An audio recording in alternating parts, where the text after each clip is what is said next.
সে সে দেখা যাচ্ছে একটু ভালো সিগারেট খেতে পারতো এর আগে, সে দেখা যাচ্ছে সিগারেট খাওয়া সে থামায়নি, কিন্তু সে আগে থেকে বাজে কোয়ালিটি সিগারেটটা খাচ্ছে। যেহেতু ভালো সিগারেট বলতে কিছু না, আমি জাস্ট এটা একটা অ্যাজাম্পশন আর কি, যেটা স্টুডেন্টরা যেভাবে করে কনসিডার করে যে এখন মানে জিনিসটা হচ্ছে একটি স্টুডেন্টের কাছে তখন এটা খুবই অ্যাজ এ স্টুডেন্ট আমার কাছে মনে হয় তাহলে এটা তো খুব বেশি ফল আসলে দিচ্ছে না। কারণ আমি দেখতে পাচ্ছি যে আমার যে বন্ধু তার কিন্তু শরীরের ক্ষতি আগে থেকেও আরো কি বলা যায় অপরিশোধিত তামাক খাওয়ার কারণে তার আরো খুব ক্ষতি বেশি হচ্ছে। তো সিগারেটের শুধুমাত্র কর আরোপ করাটা আদৌ আমাদের জনস্বাস্থ্যগত সমস্যাটা সমাধান করতে পারবে কিনা এটা অবশ্যই একটা ডিবেটেবল ইস্যু। যদিও এটা সত্যি কথা যে সিগারেটে কর আরোপ করার কারণে আমাদের রাজস্ব আয়ের একটা বড় অংশই আসে, এবং তামাক কোম্পানি যেগুলো আছে তারা যখন সরকারের সাথে লবিং করে তখন কিন্তু তাদের এই লবিং এর একটা বড় গ্রাউন্ডই থাকে এই করের বিষয়টা, যে যদি এখানে মানে সরকার যদি কনজাম্পশনটা কমিয়ে দেওয়ার দিকে হাঁটে তাহলে তো সিগারেট থেকে যে করটা আসছে সেটা আস্তে আস্তে কমে যাবে। তো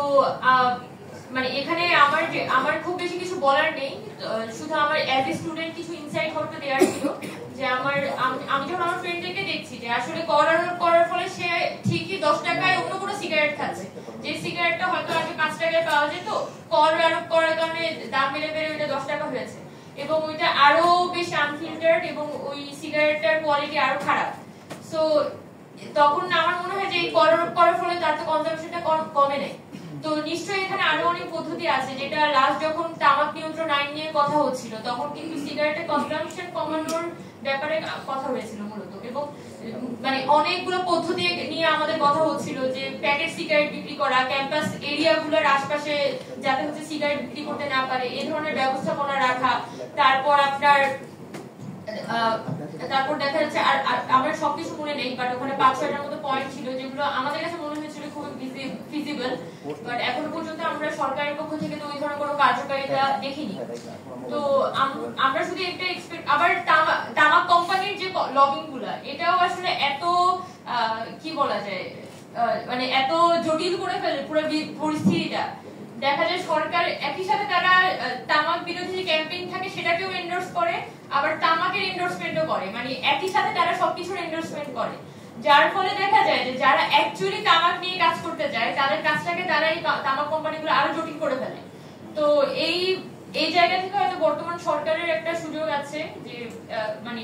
এই যে আমাদের তামাক কোম্পানিগুলো যেভাবে সরকারের মধ্যে আসলে প্রভাব বিস্তার করতে থাকে অনবরত, সেই প্রভাবের খাতগুলোকে আস্তে আস্তে একটু সংকুচিত করে আনা। তো তার ফলে হয়তো আমরা শুধুমাত্র কর আরোপ না করেও মানে এখানে কর আরোপের বাইরেও অন্যান্য পদ্ধতি অবলম্বন করে আমরা তামাকের ব্যবহারটা কমানোর কথা ভাবতে পারি। এটা হচ্ছে যে আমার পক্ষ থেকে যেটা আমরা লাস্ট অনেক সেশনে আমরা কথা বলেছিলাম এই বিষয়টা নিয়ে, এবং সবাই এগ্রি করেছে যে এটা আসলে একদম গভর্নমেন্টের তামাক কিভাবে করে উৎপাদন হয়, যে কৃষক হচ্ছে তামাক উৎপাদন করে তার তো আসলে আয় কমে যাচ্ছে, যদি হচ্ছে যে আমরা অনবরত করার থাকি তার উপর গিয়ে কিন্তু প্রেশারটা পড়ে, কিন্তু যে কোম্পানিটা এই তামাকটা উৎপাদন করছে, এটা প্রসেস করছে, বাজারে বিক্রি করছে, সে কিন্তু তার মুনাফাটা নানানভাবে জেনারেট করে নিচ্ছে। তো ওই যে একদম তামাক উৎপাদন থেকে শুরু করে আমার ক্রেতার পকেট পর্যন্ত আসা পর্যন্ত প্রত্যেক জায়গায় যদি রেগুলেশনটা না থাকে তাহলে কিন্তু আসলে মানে এখানে তামাকের উৎপাদন এবং এটার ভেজাল তামাক উৎপাদনের আসলে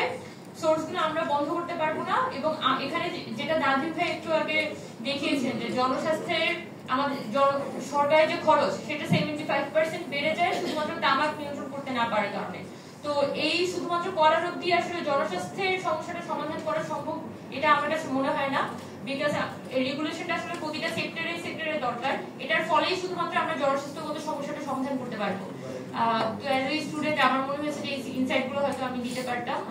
আপনাদের সবাইকে অসংখ্য ধন্যবাদ আমাকে এই প্রোগ্রামে ডাকার জন্য, বিশেষ করে উন্নয়ন সমন্বয়কে ধন্যবাদ জানাই আজকে এই প্রোগ্রামটিতে আমাকে আমন্ত্রণ জানানোর জন্য।